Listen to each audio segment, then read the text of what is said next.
I had done some research with the Mental Health Board in Stark County before it became the Mental Health and Recovery Services Board, where we were looking at people's perceptions of access to mental health care, different constituent groups, and that's when I really started paying attention to kind of the mental health environment around me.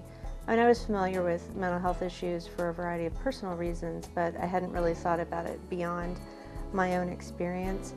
And after doing that project, I was on an airplane going to a conference, and just the idea of mixing my expertise in social psychology, my primary area of study is in attitudes and social perception, mixing that with attitudes and impressions of people with mental illness just sort of popped into my head, and I kept thinking, how can I get students in a classroom to talk about those things?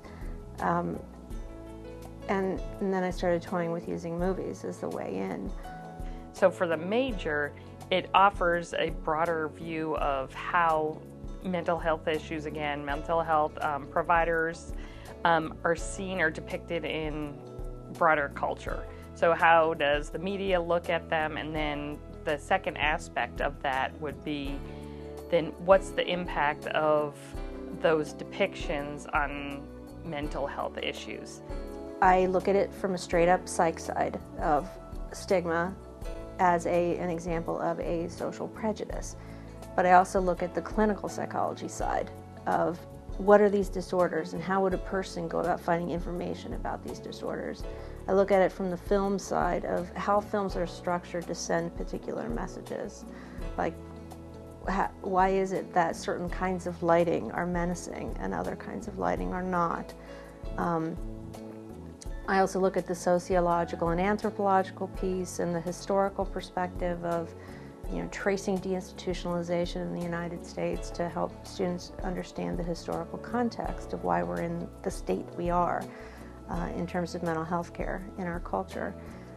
Most of the classes I've taken, they've helped me towards my major or towards research, but this class has actually, it's changed my entire view on people that have mental disorders. The research work is important because I kept hearing over and over again that the stigma associated with mental illness is so powerful that it often stops people from getting the care that they need or being candid with their families and friends about what they're experiencing. That was the real motivation for the course, is that if we can get people to be more open, more conversational, and teach them some skills along the way, they will be more willing to call people on the carpet for stigmatizing behavior and more willing to get the care that they need when they need to.